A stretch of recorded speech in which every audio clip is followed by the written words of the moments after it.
third grade. And I told the teacher to be quiet. You told the teacher to be quiet. Okay. Okay, Yeira. No, that was not good. My mom and dad were so mad at me. My dad had me outside in the garden. And at one point, he was like, you have so much to say. So now you're really going to say it. And I'm like, well, what do you mean? He's like, you're going to write all your thoughts down in this journal. And you're just going to write and write and write and write. You're going to write for the next 2 days. You're going to write. And I'm like, no. You're listening to Cultureful, where strangers become neighbors. I'm your host, Jess Lynn. That was Yeira, a 39-year-old Guatemalan-American therapist who grew up in the sharp contrasts of the 90s in Los Angeles.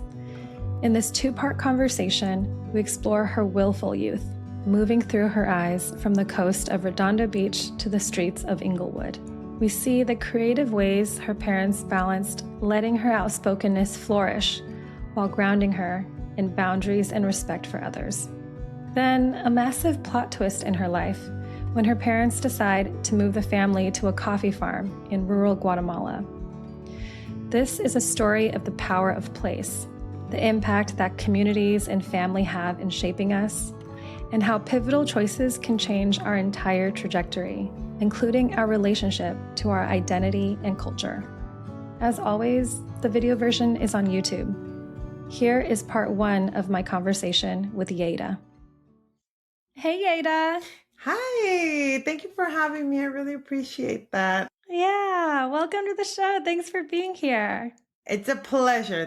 Okay, so we're going to talk about your cultural story, especially zooming in on your childhood in LA and how your family moved back to Guatemala for a couple years when you were a teenager and what that whole transition, that whole story and experience was like. Let's get started with a bit about the context of your childhood in LA.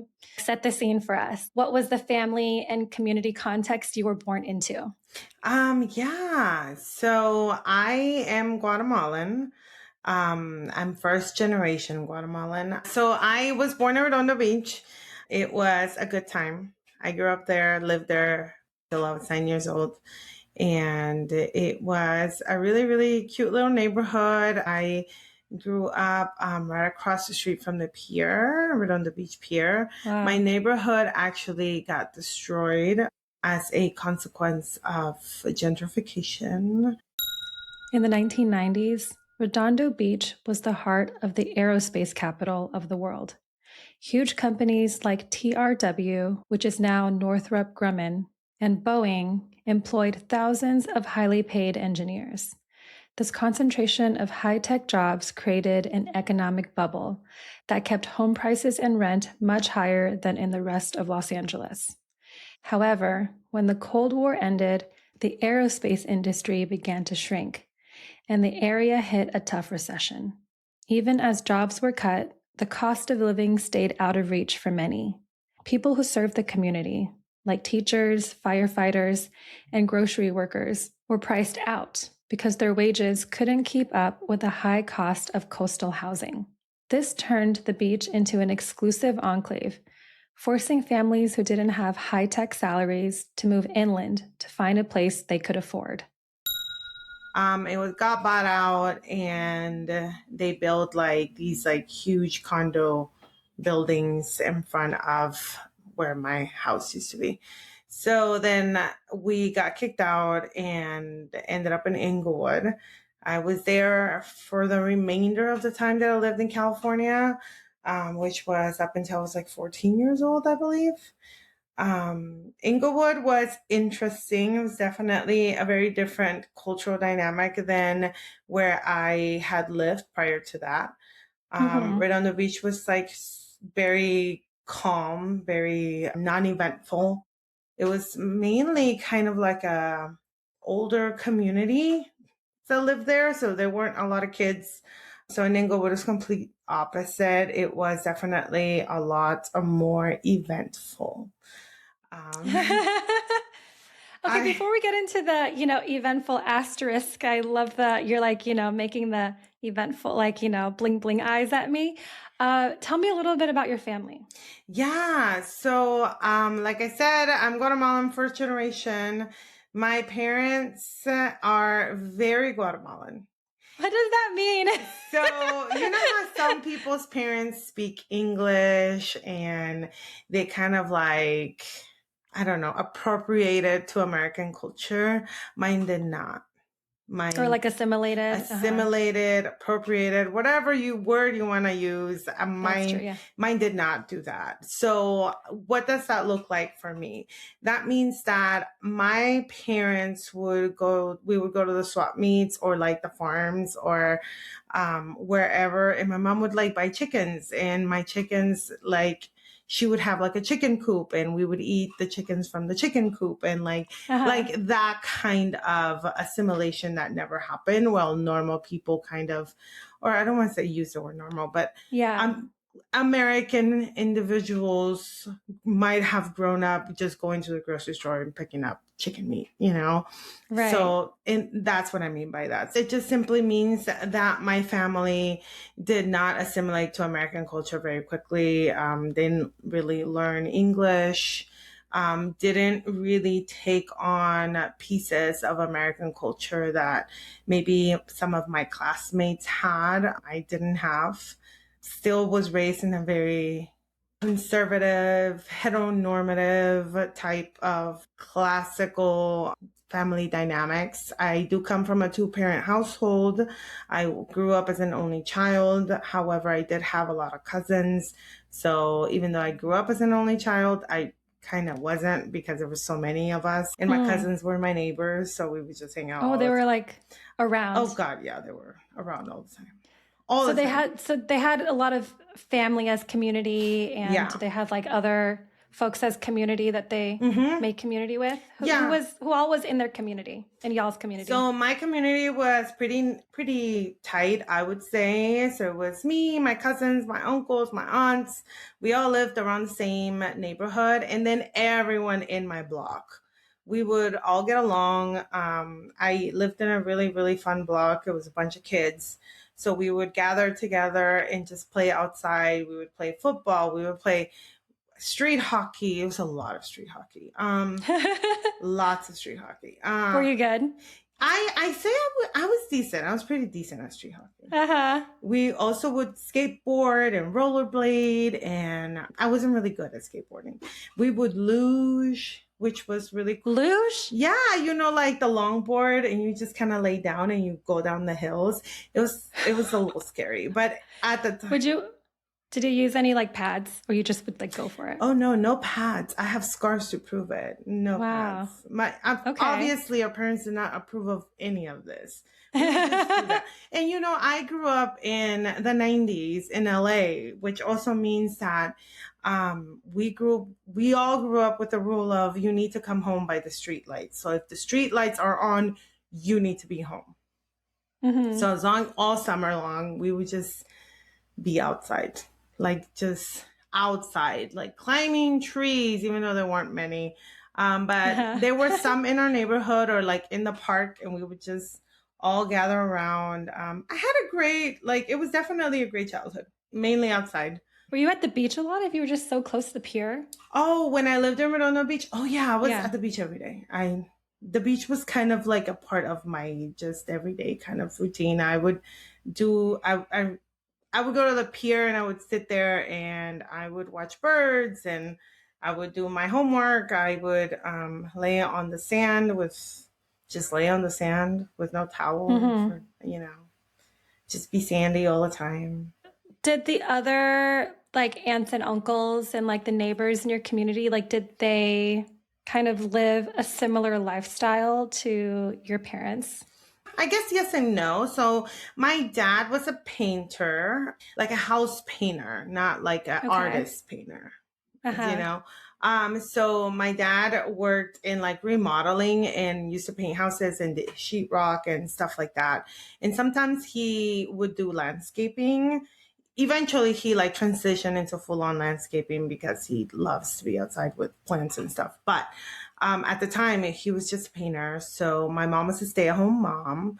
So I definitely was very privileged in that sense that I was never like home alone. I always had my mom. She was always there. If anything, I think she got tired of me because she was always there. And yeah, no, my mom was always there. I always had hot meals. My mom would feed everyone. We would all drive her insane because like other people's moms would work. And so they kind of just defaulted to sending all the kids to my mom's house or to my house. Oh, Yeah. she was like the person that just would help watch other people's kids. Yes, unofficially. Wow. Unofficially. Yeah, but like just all the kids that their moms and dads would be out working, would just kind of end up at my house and we would eat dinner. So my house was kind of like where everybody went. I'm pretty sure I look back at it now, I'm sure my mom was annoyed by that. So it sounds like she was also generous. She was. That's a lot of time and energy and money to feed. Oh yeah, to feed a bunch of kids. Yeah. Yeah. She did. I mean, now she did have rules, right? So like if we were going to do snacks, she would just be like, everybody gets one snack, period. Don't ask me for another one. I'm not giving you like, stuff like that. I love that. Yeah. Yeah. And you're only getting one serving of food. Don't ask for a second. I don't have seconds to give. Like that was because, the boys, it was just me and like a bunch of boys and they just ate a lot. Most of the cousins were boys? Yeah, all of my cousins were boys and they were just, they ate everything. They would come over to my house and eat my food. Like they just ate everything all the time so much. So I definitely grew up in that really beautiful dynamic of like, I was just hanging out with kids, playing outside. It was good times. Do you have like a favorite dish that your mom used to make when you were a kid? Believe it or not, she made this Japanese noodle dish. I was obsessed. So we like soupy or like stir fried? No, it was like stir fried. So my neighbors were Japanese. And in my neighborhood, there was just like people from all over the place. So my neighborhood, we had two Japanese families and one of them, their kid would always come to my house. And I think that's probably how this happened, that the lady would be like, thank you for watching my kid. Here's some food. And then eventually taught my mom how to make this like Japanese noodle dish. Don't ask me what it's called. I could not tell you, but it's kind of like it's stir fried with vegetables. And it's really simple. It's just like noodles with vegetables and like protein. So you can throw chicken in there. Or my mom would do like seafood and it was just delicious. I don't know what it's called, but I used to love that. Is it maybe yakisoba? I don't know. Possibly. Who knows? Okay. I have no idea, but it's ironic because it's not Guatemalan at all. It's something else that she learned from this other lady. But maybe I should look it up. I honestly should look it up. I have no idea what it was called. But that was my favorite thing. And outside of that is probably like garnachas, which is they're like little tortillas, like tiny little tortillas, and they're fried and they have like mainly beef or sometimes chicken with like beets and cabbage on top with like lime. It was so good. That's probably my second favorite. Did you have a best friend? I did have a best friend. I did. Who was your best friend? Her name, yeah. This is so bad. I could not tell you what her name was. It's okay. I know her nickname because we never knew any.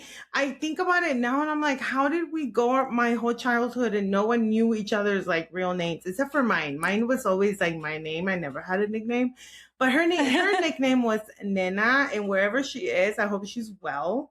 And she was my best friend. I loved her so much. She was my next door neighbor. She was my best friend. We would walk to school together because I lived right around my elementary school. So we would walk to school together and it was so much fun. We would play. We had a garden.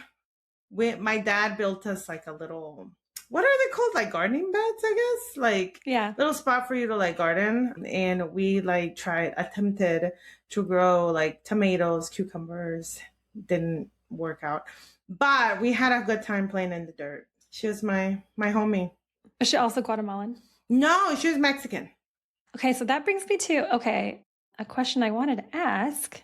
Like in your parents' community and like the community that you kind of grew up in, Mm-hmm. did it feel like there was like solidarity, like with and like closeness with like other like Latina groups? Oh yeah, absolutely. I am very, very blessed to say that in LA, particular in Inglewood at that time, even though again, very eventful. It's a very eventful time in the 90s in Uh-huh. Inglewood.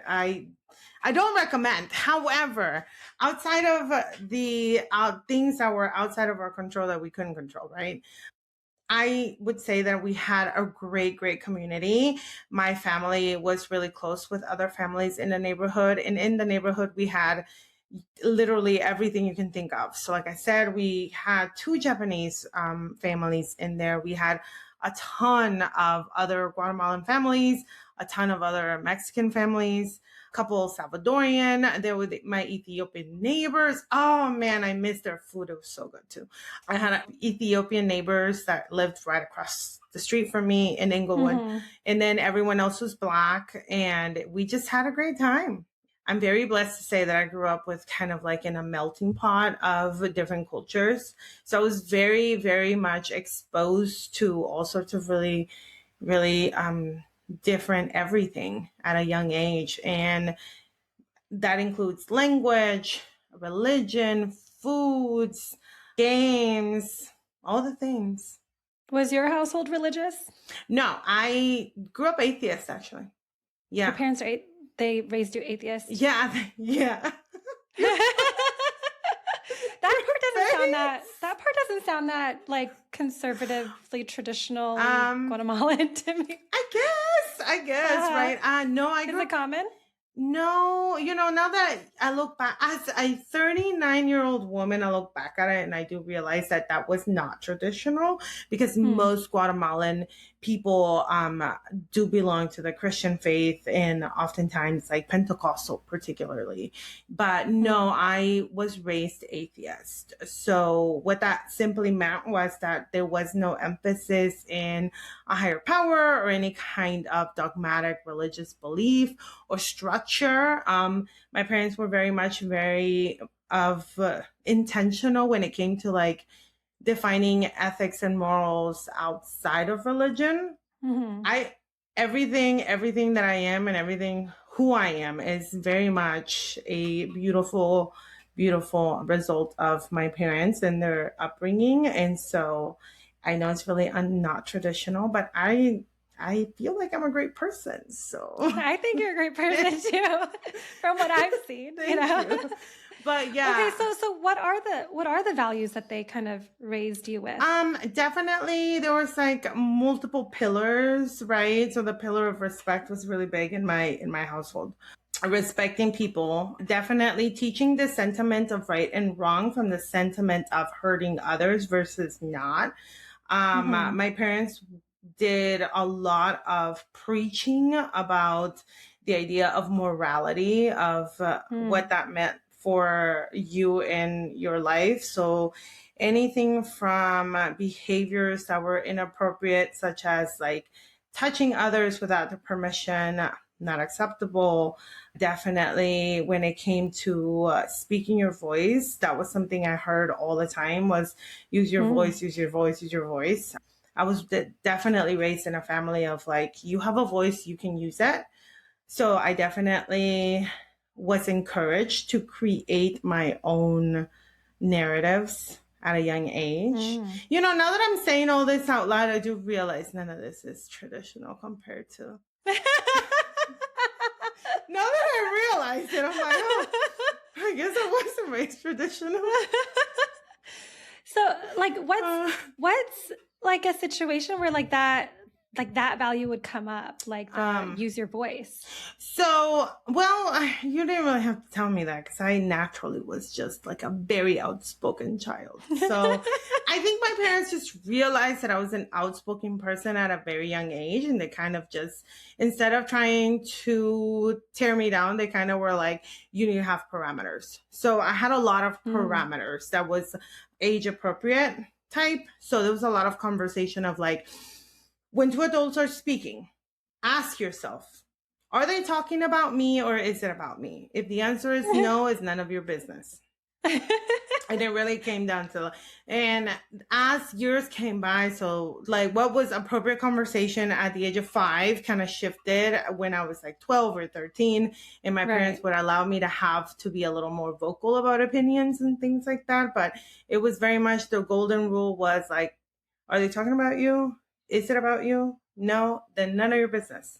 I love how clear those parameters are. They were very clear. Yes. Very clear.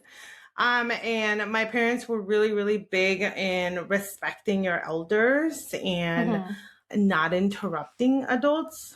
My dad had like a big thing about that. Like, if you hear a conversation between two adults, are they talking about you?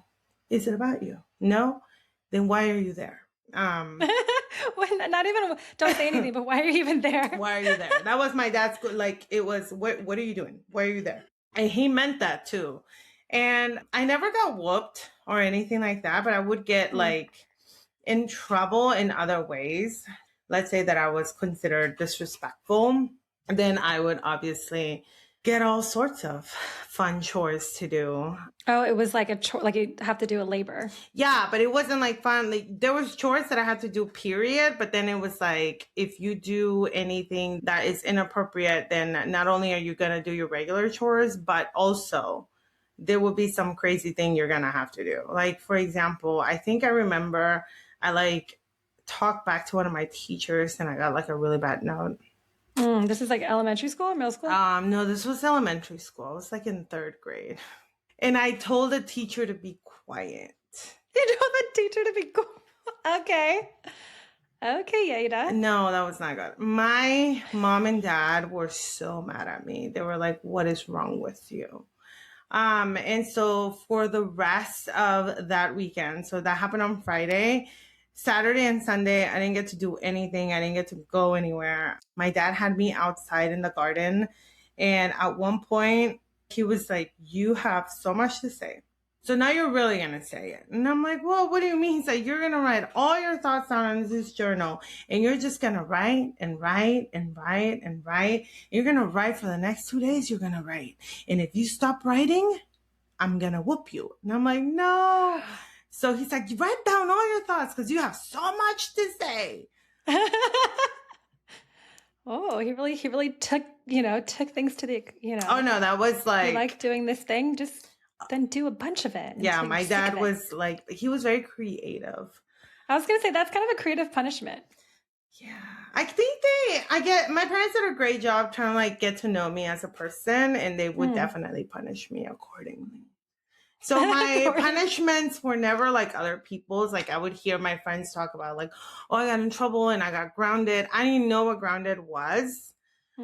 But mine wasn't, I got grounded. Mine was like, oh, I have to now clean the toilets and I have to like scrub the baseboards and I have to like go take the weeds out of the garden one by one with the help of nothing else other than my hands. Like it was like my dad was like, it was pretty intense.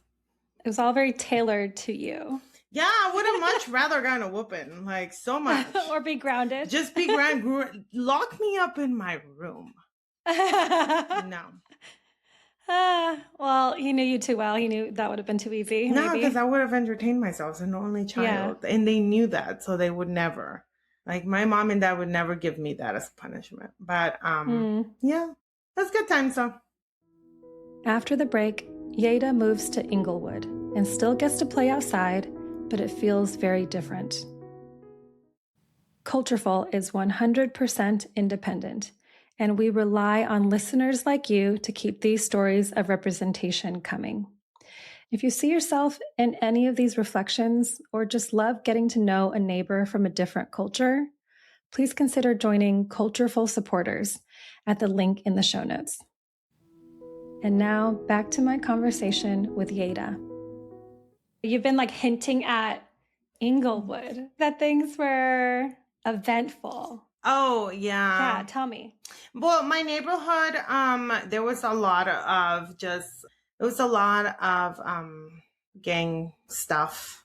So there's a lot of gangs, not particularly in my street or my block per se. However, it was in the neighborhood, right? It was like around. Yeah, it was around. So it was a lot of street gang activity. So drive-bys, shootings, a lot of that. So it wasn't. And you were 9 to 14 there? 9 to 14 there, yeah. So did like the policy of just come home when it's dark like totally change? When I moved to Inglewood, yes, it did. Yeah. Absolutely, it did. It shifted to more of what we have to watch you outside type deal. So I would have like my uncles or aunts or somebody, some adult would be outside like supervising at all times. Like if I was outside playing with my cousins.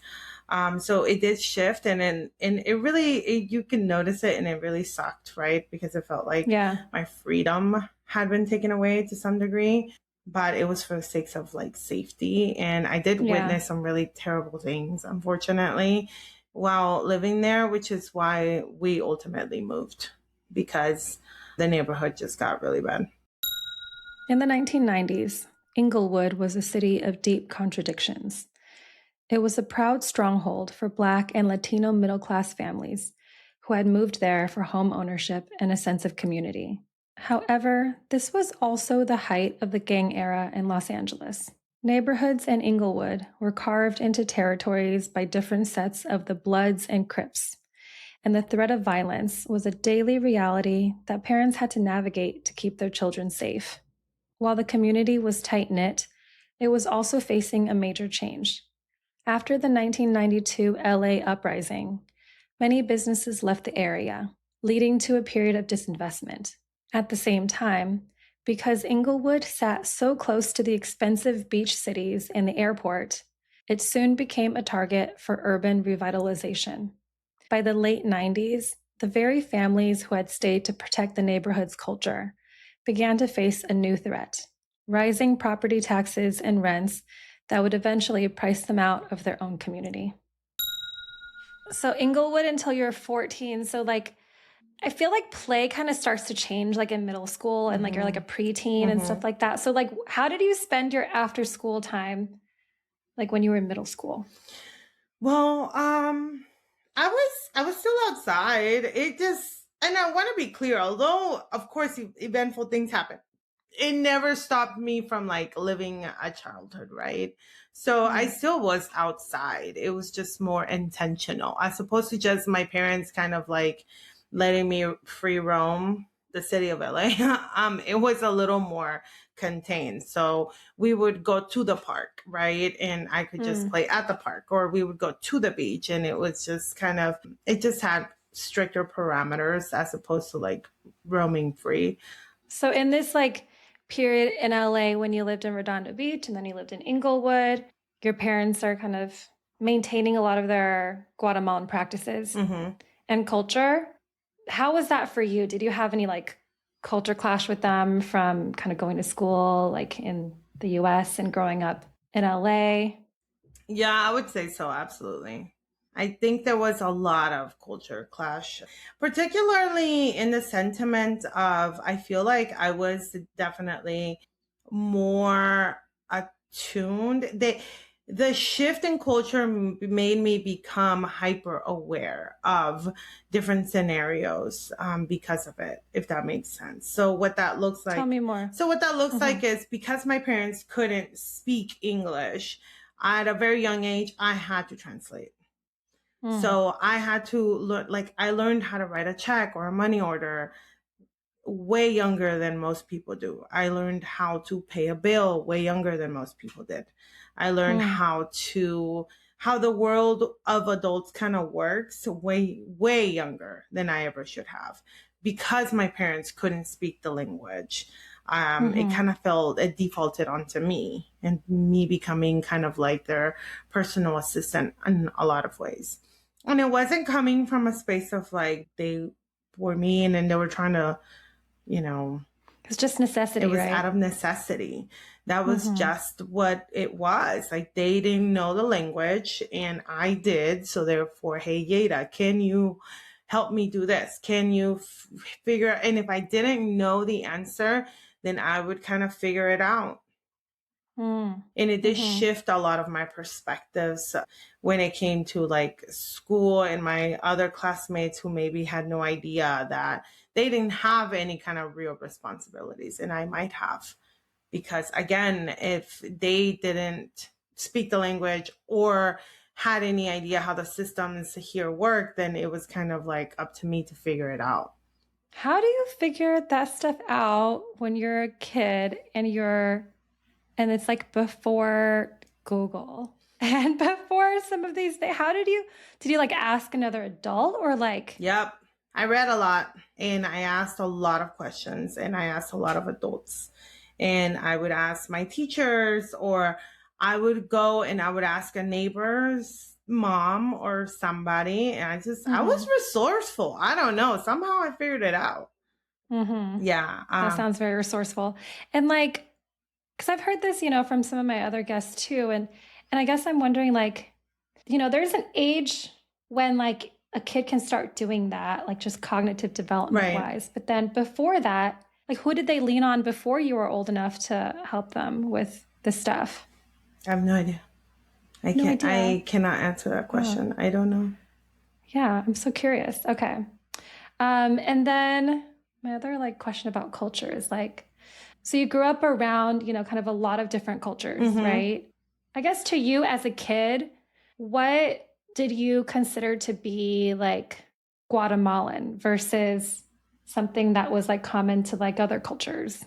Yeah, I think what up until that age, I don't think I could differentiate because all I knew was that, right?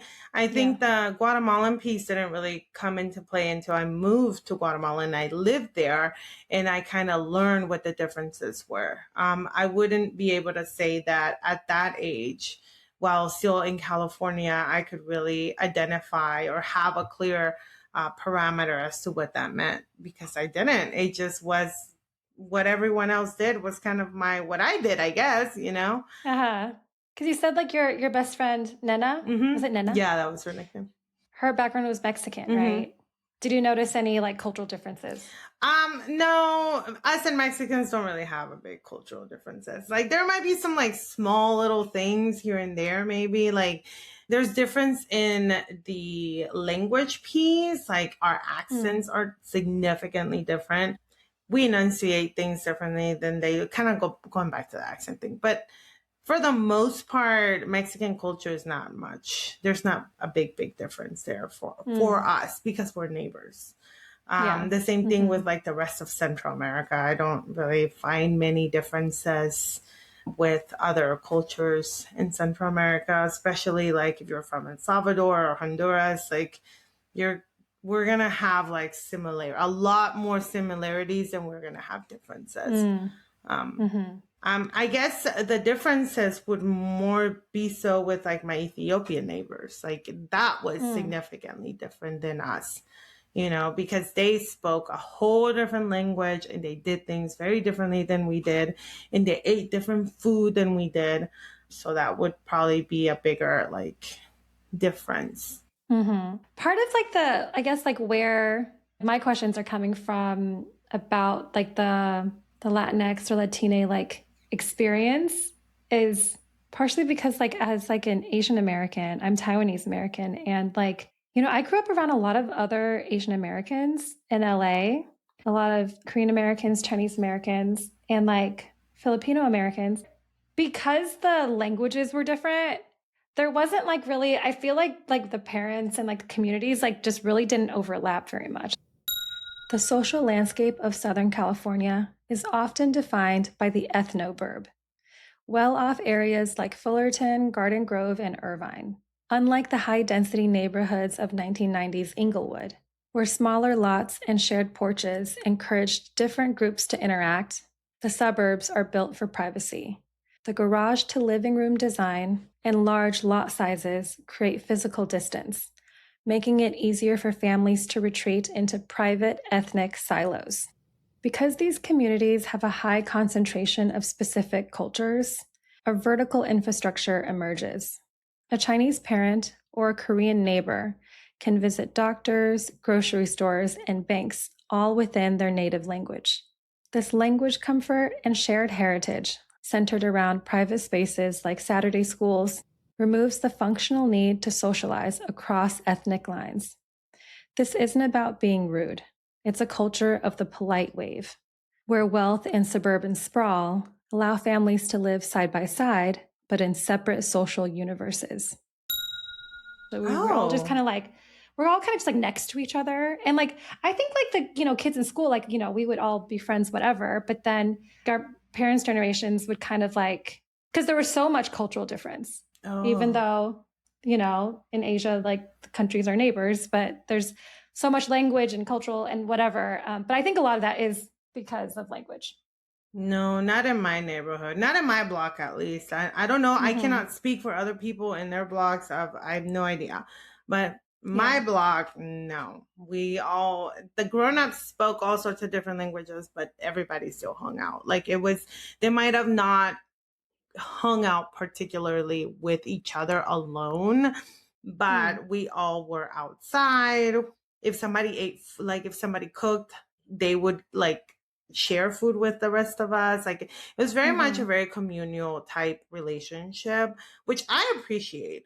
I look back on it now and I'm like, how beautiful. I love that for me. Yeah. It was really beautiful for sure. And I think that because sometimes there was so much gang violence in my neighborhood, I think that kind of almost brought us together because it almost felt like the adults had each other's back to protect each other from like other outside type situations. Shenanigans, like dangers and right. So the neighbors were kind of tight. Yeah, we were all really tight. We hardly had any kind of incidents within our neighborhoods. Like all the incidents were literally outside. It was, but we did have some innocent bystander type situations, which was unfortunate. But it's Inglewood in the 90s. Yeah. Yeah. Let's move to the chapter where you're moving to Guatemala. So you're like 13, 14, right? And you grew up in LA. And what was your connection to Guatemala before the move? None. I don't feel like I had a connection to it, really. Like you hadn't gone to visit before or anything? I had gone to visit several times, but I just didn't feel a connection to it, I had grandparents, I had uncles, aunts, cousins. I didn't mean anything to me. As a kid, unless you see someone every day or constantly enough, you're not really going to build a relationship with them. So prior to the move, I can't really say that I had this like super close relation. I didn't. That would be a lie. I did not have much of a connection to it. How was your Spanish before the move? Bad. I didn't speak Spanish. You didn't but no, how does that work when your parents don't speak English? That was definitely a lie. I spoke Spanish. Okay. But it was I spoke Spanish because my parents, they didn't speak in English. However, it was not very good. What do you mean? Okay, and for the people that are just listening, you just squinted at me. Like it wasn't very good. Like I can now, as an adult, say I speak Spanish and I'm very proficient at it now. So I know what proficiency looks like. I could not, that was not me when I was a kid. Absolutely not. It was definitely a lot of slang. And to put it very frankly, I spoke Spanglish. Okay. Which is a combination of English and Spanish. It's a very common dialect in LA. If you're from LA, you know, like a lot of people speak Spanglish. It just is what it is. So I spoke Spanglish. I would say was my baseline. My first language was definitely Spanish. Tell me about like how the decision to move to Guatemala came about. Well, it was LA. It was expensive. Inglewood was dangerous. My parents couldn't afford to live anywhere else. So my dad was like, I think it's a great opportunity to culturally immerse Yeira into the world of type deal. So that was it. It really came down to, it was too expensive in LA. My parents couldn't afford to live anywhere that wasn't ridden with gang violence. So they made the executive choice to move to Guatemala, and the idea was that I would go and learn Spanish and that I would learn the culture. Was the idea that it would be a short term for like a couple years, few years, or was it like maybe you're just going to move back and be there and that would be it? That's a great question, and I don't have an answer to it. I have no idea. My parents never told me that. I do know that my mom got pregnant again with my little brother, and she had him, and then we left. So he's a lot younger. Okay. Yeah, my brother's 9 years younger than me. Yeah. 9 years? 9 years, yeah. Oh, I thought you were like 13, 14 when you left. Yeah, my brother was, he was like a child. I don't know. Okay, He had been born, but he wasn't a newborn, but you know what I mean. Like, he was like, I don't know, 3, 2. I don't know how old he was, but we moved and we, obviously took my little brother. I love him. But when we were young, I was just so used to being the only child that it was very difficult for me to like accept that I had to share my life with another human. It was very difficult. Yeah. I struggled a lot with that. It was shocking. It was very shocking. Word to the wise. Do not wait 9 years to have another child. Do you remember how you felt about having to move? Oh yeah, I was devastated. I was so heartbroken. I felt like grief. I felt like my parents were stripping me of everything I ever knew. It was really, really sad. How did you cope with that? I cried a lot, and that was it. I just cried a lot. I retrieved to my room. You grounded yourself in your room. Grounded myself. Yeah, I just cried a lot, and I there was nothing I could do, right? Like, I pleaded and pleaded and pleaded, and my parents were just not having it. They were like, "We're moving," and so we moved. It's been decided. We moved to a small village in Guatemala, which is where my family's from. And we are from a tiny little village on top of a mountain. And we moved to a coffee farm. And I lived on the farm for, how long did I live on the farm? I think it was like 2 or 3 years. It wasn't a long time. And at first it was super shocking. Like the whole thing was just like traumatic. It was very abrupt. It was very weird. Everything was different. Signs were in Spanish. Everyone spoke Spanish. No one spoke English. I felt like people couldn't understand me. I had all these people come up to me and like would try to hug me and all the sorts of stuff. And it was just weird because I'm like, who are you? And apparently they were my family members and I had no idea. They're relatives. Right. And I had no idea because probably had seen photos of you for your whole life. Right. And so it was a lot of new people and new experiences and different environment, and the food was different and the water tasted funny and everything was just so different. School was different. Let's dig into that after the break. Okay. That was part 1 of my conversation with Yeira. I loved hearing about how intentionally her parents fostered her relationship with her roots, and how even their discipline was tailored to her specific spirit. Her reflections on Inglewood also remind us of the unique strength a neighborhood builds when it comes together to support and protect one another. In part 2, we traveled to rural Guatemala. We'll see it through Yeira's teenage eyes, from life on the coffee farm to the private Christian school that a young and atheist Yeira surprisingly asked to attend. Be sure to follow or subscribe so you don't miss it. If you're enjoying Season 3, please consider becoming a supporter. This show exists to explore and reflect on underrepresented perspectives and the messy, beautiful ways they interact with our cultures. If you believe in this kind of social impact storytelling, join our community of supporters today. A special shout out this week to our founding supporters, Teresa Santiago and Chanti. Thank you for driving this mission forward. You can join them through the link in the show notes. And if now isn't the right time to donate, another great way to support the mission is by sharing this episode with one friend who would resonate with Yeira's story. The video version of this episode and links to connect with Yeira are in the show notes.